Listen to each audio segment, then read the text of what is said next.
ओम शांति। आज मीठे मीठे श्री बाबा ब्रह्मा के तन द्वारा कहते हैं, मीठे मीठे बच्चे, बाप अब आत्माओं को सत्य ज्ञान देने आए हैं। बाबा कहते हैं, तुम आत्मा, तुम्हारा बाप मैं परमात्मा, इस सत्यता को पहचाना है। सृष्टि के आदि मध्य अंत को भी तुमने जाना है। सत्य ज्ञान की पहचान से तुम आत्माओं में पवित्र रहने की शक्ति आई। पवित्र आत्मा में सत्यता की भी शक्ति होती है। जहाँ सत्यता की शक्ति होती है वहाँ दिव्यता अर्थात दैवी गुण वाले कर्म होते हैं। वहाँ उस आत्मा के कर्म, बोल, संकल्प, संबंध, संपर्क दिव्य होते हैं अर्थात दैवी गुणों से संपन्न होते हैं। भक्ति मार्ग में तो मुझे पुकारते थे ना, हे ज्ञान के सागर अथवा हे ज्ञान सूर्य बाबा। भगवान को बाबा भी कहा जाता है। भगवान बाप है तो तुम सब बच्चे हो। बच्चे कहते हैं, बाबा हम अंधेरे में आकर पड़े हैं, आप हमें सोजरे में ले जाओ। बाबा कहने से सिद्ध होता है कि बाप को पुकारते हैं। बाबा अक्षर कहने से लव आ जाता है। क्यों?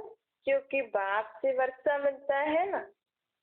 सिर्फ ईश्वर व प्रभु कहने से बाप के वर्षे की रचना नहीं आती है। बाबा कहने से वर्षा याद आ जाता है। तुम पुकारते हो, बाबा हम अंधेरे में आकर पड़े हैं, आप अभी फिर से ज्ञान से हमारा दीपक जगाओ। क्योंकि आत्माओं का दीपक बुझा हुआ है। मनुष्य मरते हैं तो 12 दिन दिया जगाते हैं। एक ग्रत डालने के लिए बैठा रहता है कि कहाँ दीवा बुझ न जाए। अब आत्मा का दीवा थोड़ी कभी बुझ सकता है। आत्मा रूपी दीपक बुझ नहीं सकता है। परंतु लोगों ने ये रस्म लगा दी है। बाप समझाते हैं, तुम भारतवासी सोजरे में अर्थात दिन में थे, अब रात अर्थात अंधेरे में हो। अभी कलयुगी रात है ना, इसीलिए बाबा कह रहे हैं सत्य त्रेता है दिन। 12 घंटे दिन, 12 घंटे रात।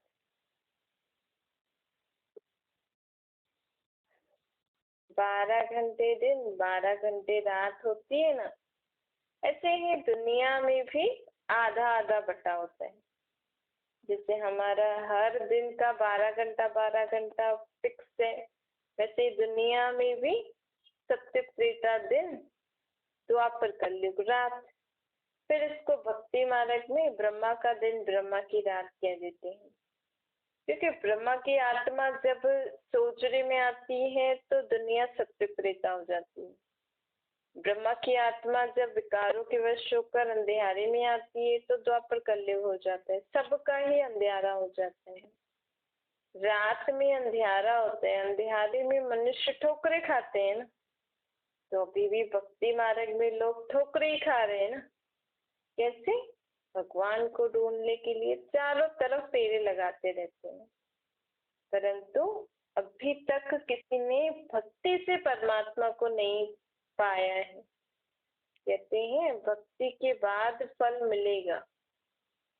अब तुमने तो धक्का खाना तुम्हारा तो बंद हो गया है ना। बाबा हमसे पूछते हैं कि अभी भी हम अलग अलग रीति से भगवान को याद करके इधर उधर धक्के खाते हैं। बाबा कहते हैं परमात्मा बाप के हिसाब से ये भक्ति मार्ग में जो भी हम करते हैं, आज ये, आज वो, आज यहाँ जाना, आज वहाँ जाना, आज ये तीर्थ वो तीर्थ, आज ये पूजा, आज वो पूजा, ये सब क्या होता है? भटकना, ठोकरे खाना।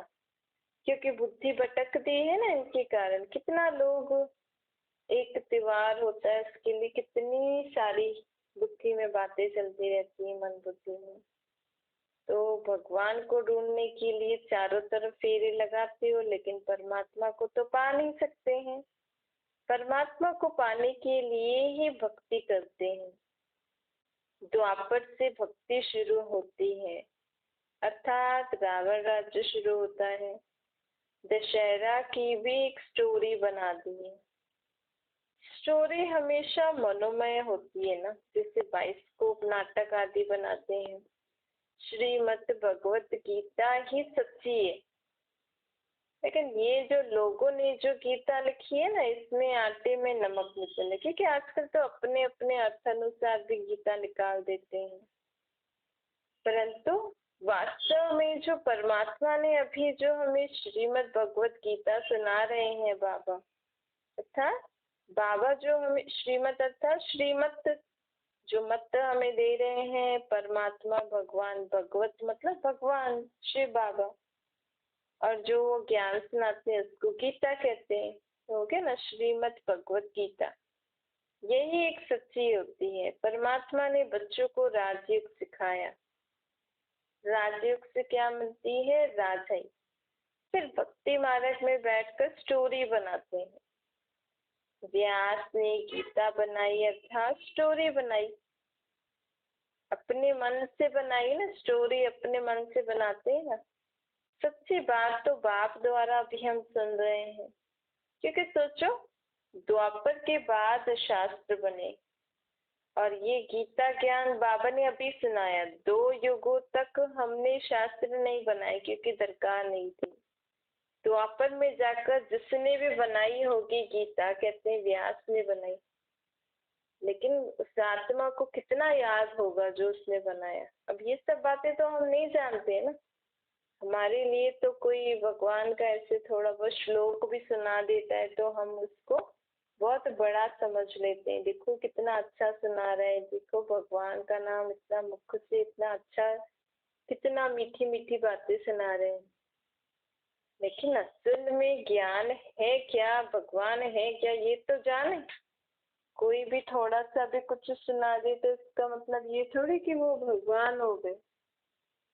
लोग भी ऐसे आजकल बहुत दुखी हो गए हैं ना, तो थोड़े से भी जहाँ प्राप्ति मिलती है तो सोचते हैं यही हमारे लिए भगवान है। अब सच्ची बात तो बाबा हमें सुना रहे हैं, लेकिन बाबा की बात तो जब लोग सुने, समझे, धारण करे, तभी तो सच और झूठ का पता लगेगा ना।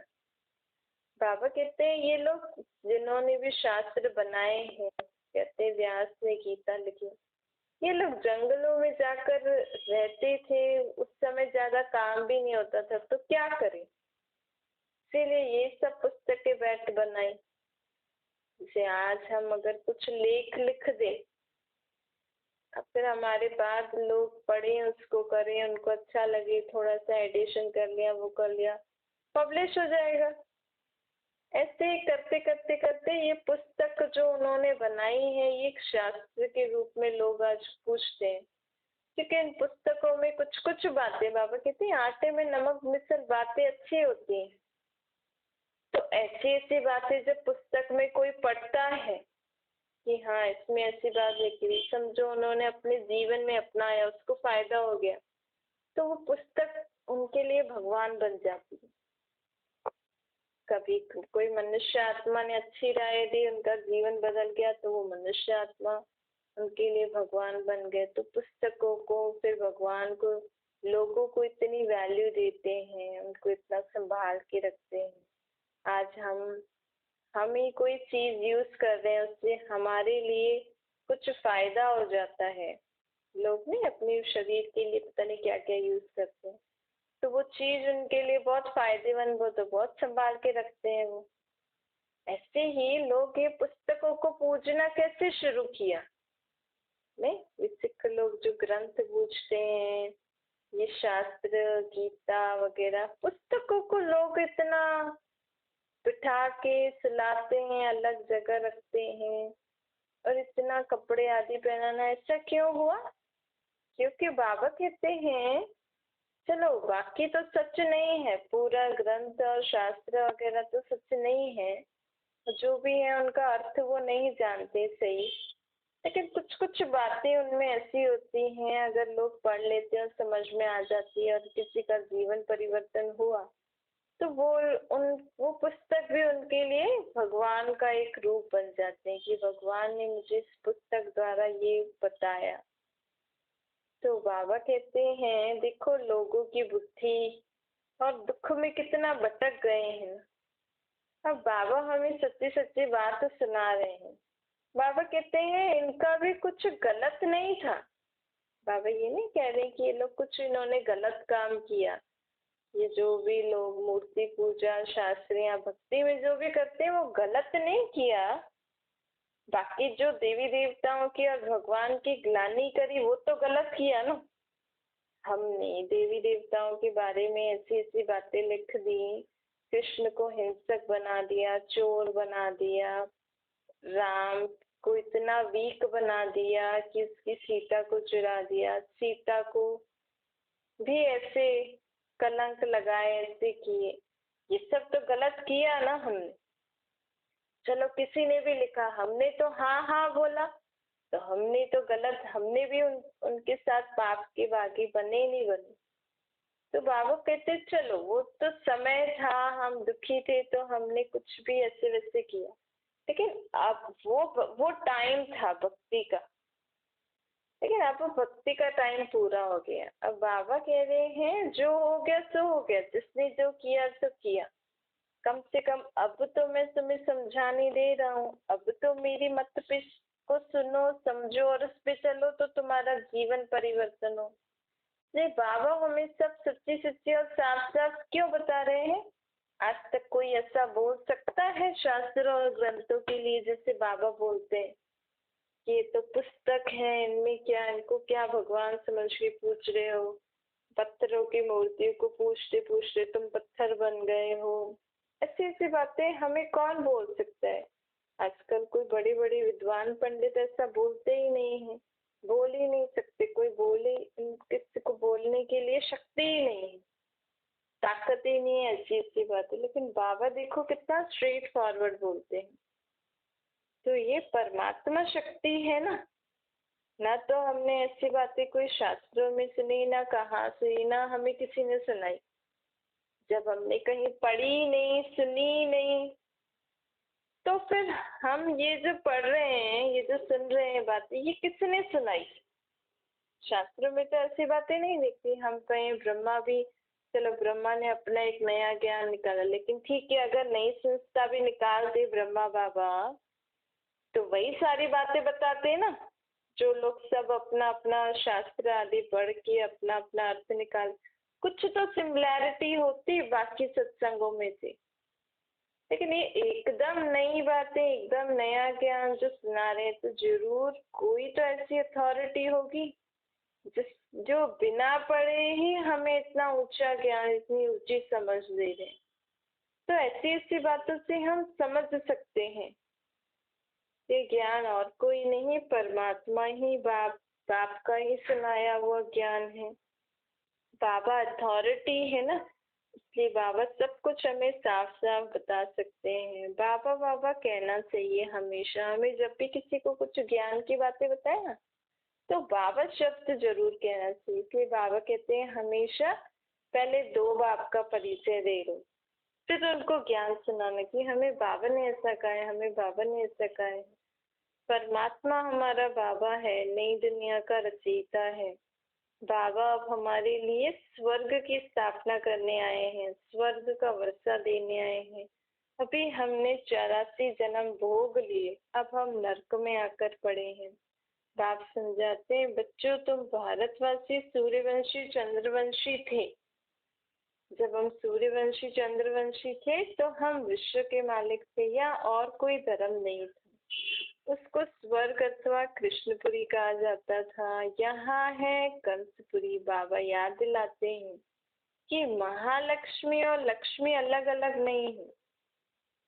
महालक्ष्मी है लक्ष्मी नारायण का कंबाइंड रूप, और लक्ष्मी भी आ गई ना उसमें। बस लक्ष्मी को 2 हाथ है, महालक्ष्मी को 4 हाथ है। मतलब महालक्ष्मी है दोनों, आगे लक्ष्मी पीछे नारायण, और लक्ष्मी में सिर्फ लक्ष्मी है। सतयुग में इसी लक्ष्मी नारायण का राज्य था। बाप ज्ञान का सागर, शांति का सागर, पतित पावन। अब हमें ये सब बातें बता रहे हैं। बाबा कहते हैं मैं हूँ तुम सबका ब्राइड ग्रूम और तुम सब मेरी ब्राइड्स हो। कौन? आत्मा। हम आत्माएं सब ब्राइड्स हैं और बाबा है ब्राइड ग्रूम। ये मनुष्य नहीं जानते हैं, इसलिए पूछा जाता है। आप किसी को भी ऐसे पूछ सकते हो कि आप कौन हो।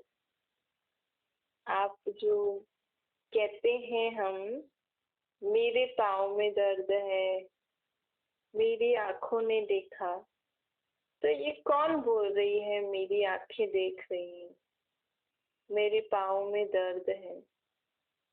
मैंने आज इस शरीर से, मैंने आज सुबह से बहुत काम किया, अब मेरा शरीर थक गया है।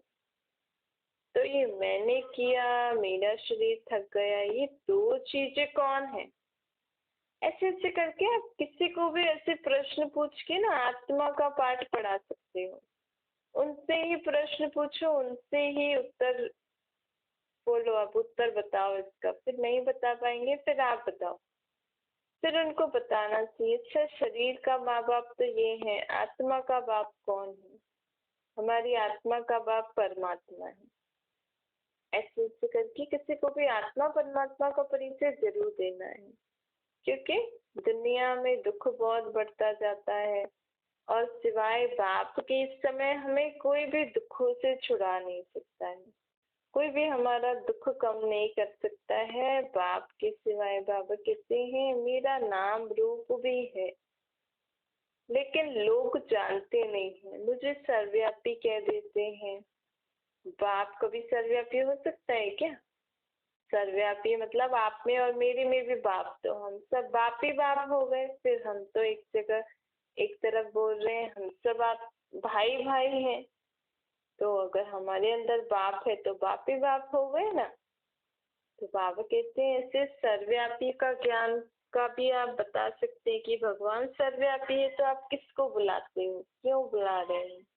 भगवान सर्वव्यापी है तो वो इधर ही रहता है ना, हर जगह भगवान ही भगवान है। तो मंदिर गुरुद्वारे यहाँ सब जगत क्यों जाते हो? आप जहाँ हो वहाँ ही भगवान को याद कर लो, इतना खर्च करने की क्या दरकार है? ऐसे ऐसे करके आप सर्वव्यापी के ज्ञान को भी खत्म कर सकते हो।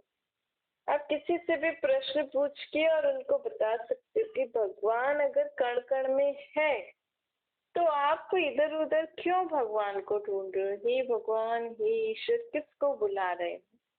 रावण के आसुरी मत पर इतने बेसमझ बन पड़े, सब देहाभिमान सबसे नंबर 1 है। अपने को आत्मा निश्चय नहीं करते तो जीवन में बहुत दुख पाते हैं। अगर ये कि आत्मा सब समझ ले ना अपने को, हम आत्मा है, परमात्मा के बच्चे, तो हमारे दुख दूर हो जाएंगे। लोग तो कह देते हैं मैं फलाना हूँ फलाना हूँ, शरीर को ही याद करके बोलते हैं ना। असल में मैं आत्मा हूँ, मैं यह हूँ, मैं जज हूँ, मैं कहते रहते हैं। परंतु मैं और मेरा यह दो चीजें है ना, आत्मा अविनाशी है, शरीर विनाशी है।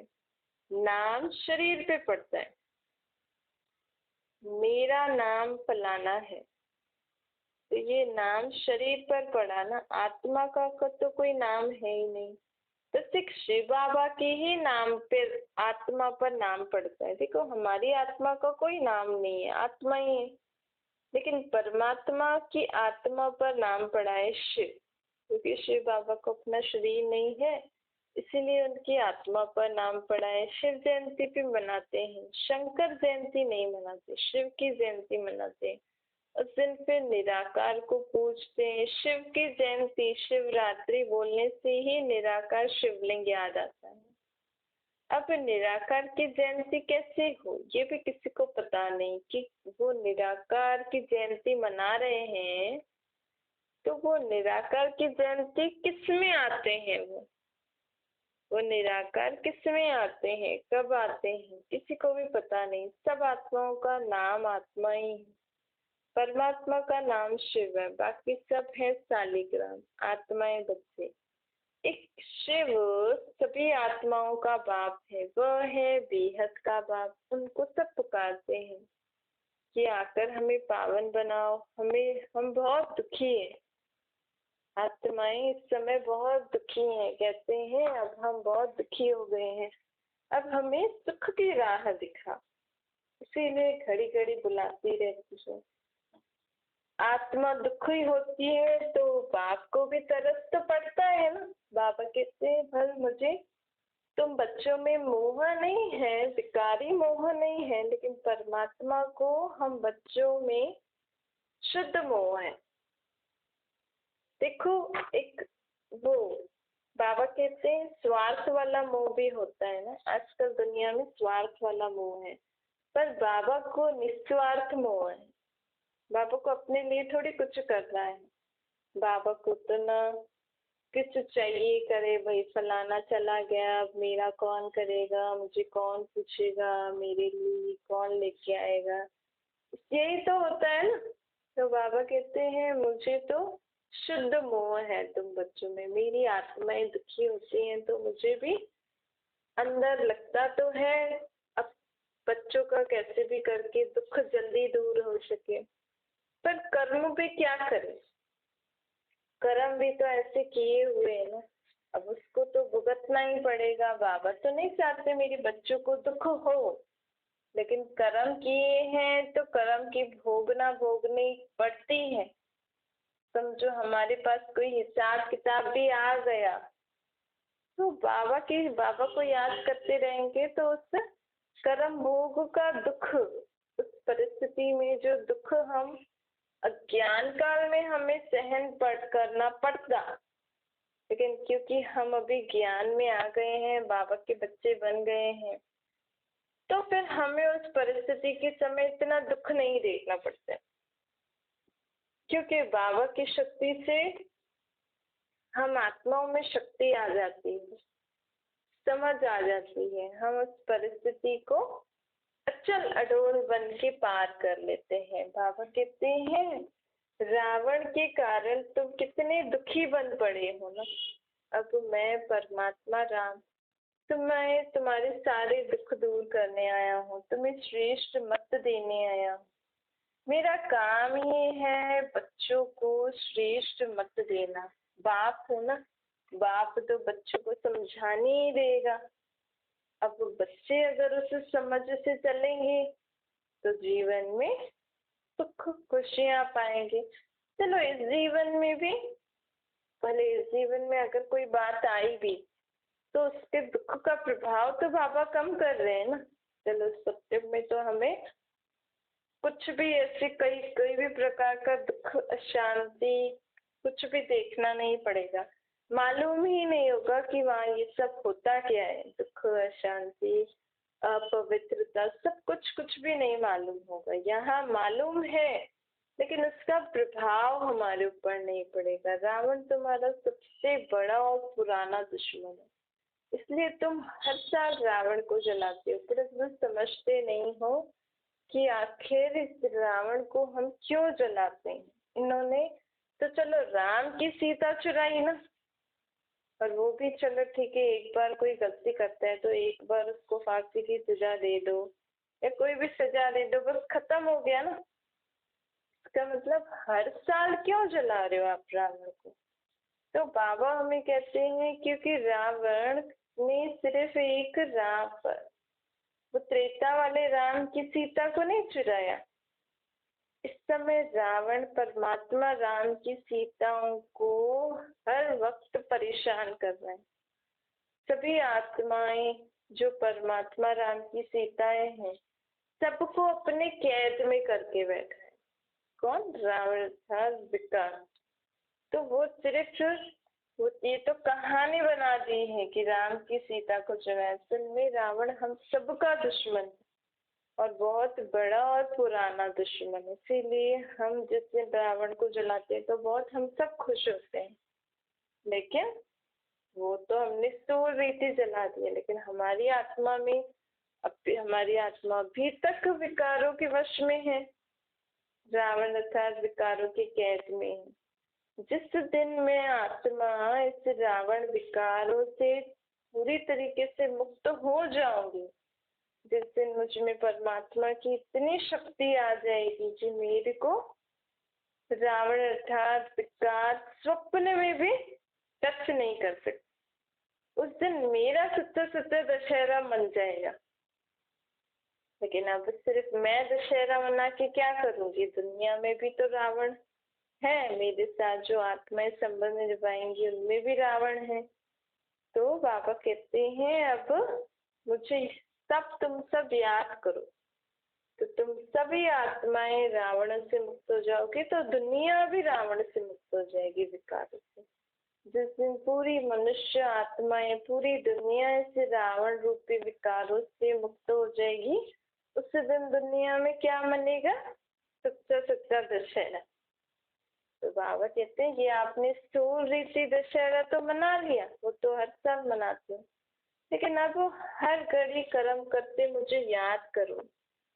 जब तक इस पूरी दुनिया में से रावण नहीं भाग जाता है, जब तक सच्चा दशहरा इस पूरी दुनिया में नहीं मन रहा है, तब तक तुम्हें मुझे याद करना ही है।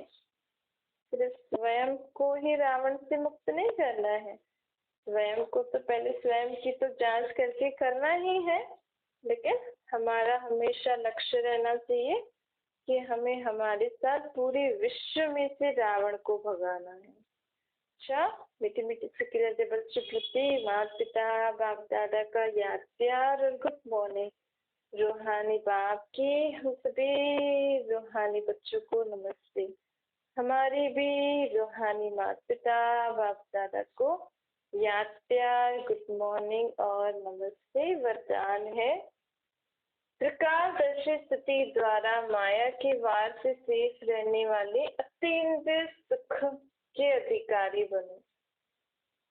संगम युग का विशेष वरदान व ब्राह्मण जीवन की विशेषता है अतीन्द्रिय सुख।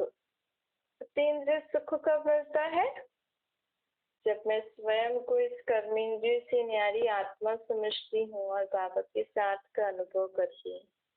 तो इन इंद्रियों से परे वाले सुख को कहते हैं अतीन्द्रिय सुख। यह अनुभव और किसी भी युग में नहीं होता है। सोचो, ये जो इंद्रियों से परे वाला सुख है ना, ये हमें अभी ही अनुभव होता है, क्योंकि सत्युग में बलम सोल कॉन्शियसनेस होंगी, लेकिन वहाँ बाबा तो नहीं होंगे ना। तो यहाँ हम अपने को आत्मा समझते, बाबा को याद करते हैं, तो जो बाबा से हमारा कनेक्शन जुड़ता है, तो वो इंद्रियों से परे वाला सुख में आत्मा परमात्मा के साथ हूँ, ये अनुभव हम सत्युग में नहीं कर सकते, क्योंकि सत्युग में बाबा नहीं होंगे। तो इन इंद्रियों से परे अतीन्द्रिय सुख का अनुभव हम अभी ही कर सकते हैं। यह बाबा कहते हैं इस सुख की अनुभूति के लिए हमें त्रिकालदर्शी स्थिति में स्थित रहना पड़ेगा, ताकि हमारे जीवन में माया अर्थात विकार या जो भी परिस्थितियां आए उनसे हम सेफ रहें। जब सदा ही मैं अपने बाप के साथ रहूंगी, तो आगे आज मेरे जीवन में क्या होने वाली है ऐसी कोई बात, और मैं बाबा के साथ हूँ, तो पहले से ही मुझे अनुभव हो जाता है कि आज ऐसी बात होने वाली है। और अगर वो बात जब सामने आएगी तो मैं हसल में नहीं आऊंगी, तब भी मैं बाबा के साथ रहूंगी। तो इसके लिए अगर सदा मुझे अतीन्द्रिय सुख में रहना है, तो मुझे त्रिकालदर्शी बन के रहना पड़ेगा। अगर बार बार हम परिस्थितियों के वश होकर दुखी परेशान होते रहेंगे, तो अतीन्द्रिय सुख जो अभी हम अनुभव कर सकते हैं, वो तो टाइम बीत जाएगा ना। बार बार मैं फिर से अभी भी परिस्थितियों में दुखी परेशान हो रही हूँ। तो अतीन्द्रिय सुख का अनुभव कर लेते हैं जो बच्चे, उन्हें इंद्रियों का सुख आकर्षित नहीं करता है। इंद्रियों का सुख मतलब कोई अच्छी चीज खाना, अच्छी चीज देख, दुनिया वालों के हिसाब से आजकल कलयुगी दुनिया में तो कुछ देखने खाने के लिए अच्छा नहीं है, लेकिन जो हमारा पहले वाला होता था, हाँ ये चीज खाओ तो मुख को अच्छा लगता है, ये चीज देखो तो आंखों को अच्छी लगती है, सुनने में अच्छी लग रही है, इन वाले सुखों से हम परे हो जाएंगे, क्योंकि आत्मा को अतीन्द्रिय सुख की अनुभूति हो गई है। तो नॉलेजफुल होने के कारण हमें इंद्रिय वाला सुख तुच्छ अनुभव होगा। जब हमें ये सतीन्द्रिय सुख का अनुभव हो जाएगा तो इंद्रिय वाला सुख तुच्छ अनुभव होगा। स्लोगन है कर्म और मन सा, कर्म भी कर रहे हैं और मन में अच्छे सोच भी है हमारी, तो कर्म और मनसा दोनों सेवा का बैलेंस हो तो शक्तिशाली वायुमंडल बना सकेंगे। समझो आप किसी को समझा रहे हो, तो समझाना तो मुख से बोलना भी कर्म हो गया, लेकिन सिर्फ हम मुख से बोल के ही उनको नहीं समझा, लेकिन हमारे मन में भी उनके लिए अच्छे विचार कि हाँ जो भी मैं इस आत्मा भाई को समझा रही हूँ ये बुद्धि में बैठ रहा है, वो समझ रहा है और ये अच्छा परिवर्तन जरूर करेगा। तो मन में भी अच्छे भाव होने चाहिए, तो क्या बन जाएगा, दोनों के बैलेंस से वहाँ शक्तिशाली वायुमंडल बन जाएगा और वो आत्मा आपकी शिक्षा को ग्रहण करने की शक्ति उस आत्मा में